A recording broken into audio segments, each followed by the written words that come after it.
Hello, and we are going to pick right back up with Flat Stanley. Chapter 3, Stanley the Kite. Mr. Lambchop had always liked to take the boys out with him on Sunday afternoons to a museum or roller skating in the park, but it was difficult when they were crossing streets or moving about in crowds. Stanley and Arthur would often be jostled from side to side, and Mr. Lambchop worried about speeding taxis or that hurrying people might accidentally knock them down. It was easier after Stanley got flat. Mr. Lambchop discovered that he could roll Stanley up without hurting him at all. He would tie a piece of string around Stanley to keep him from unrolling and make a little loop in the string for himself. It was as simple as carrying a parcel, and he could hold on to Arthur with the other hand. Stanley did not mind being carried because he had never much liked to walk. Arthur didn't like to walk either, but he had to. It made him mad. One Sunday afternoon in the street, they met Ralph Jones, an old college friend of Mr. Lambchop's. Well, George, I see you have bought some wallpaper, Mr. Jones said. Going to decorate your house, I suppose. Wallpaper, said Mr. Lambchop. Oh no, this is my son Stanley. He undid the string and Stanley unrolled. How do you do? Stanley said. Nice to meet you, young feller, the man said. George, he said to Mr. Lambchop, that boy is flat. Smart too, Mr. Lambchop said. Stanley is third from the top in his class at school. Phooey, said Arthur. This is my younger son. Arthur, Mr. Lambchop said. And he apologized for his rudeness. Arthur could only blush and apologize. Mr. Lambchop rolled Stanley up again and they set out for home. It rained quite hard while they were on the way.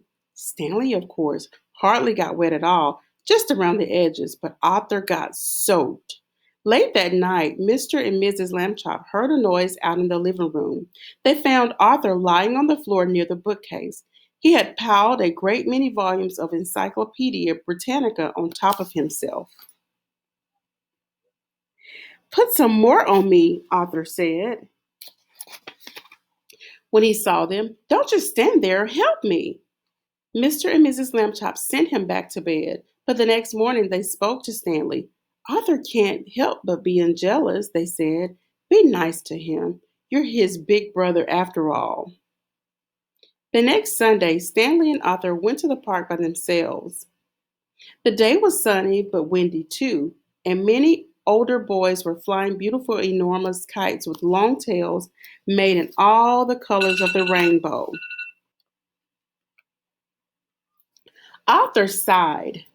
Someday, he said, I will have a big kite and I will win a kite flying contest. And I'll be famous like everyone else. Nobody knows who I am these days.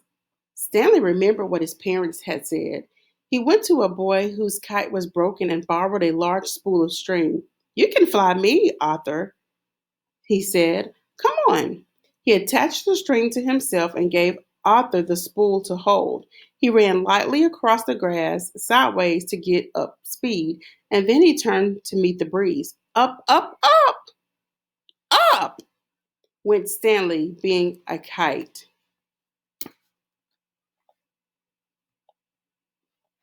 He knew just how to manage on the gusts of wind. He faced full into the wind if he wanted to rise and let it take him from behind when he wanted to speed.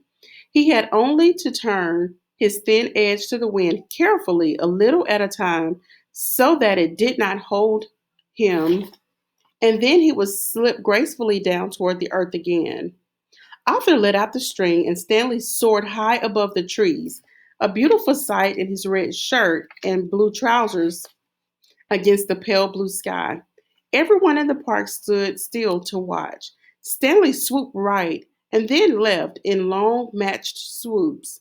He held his arms by his sides and zoomed at the ground like a rocket and curved up again toward the sun.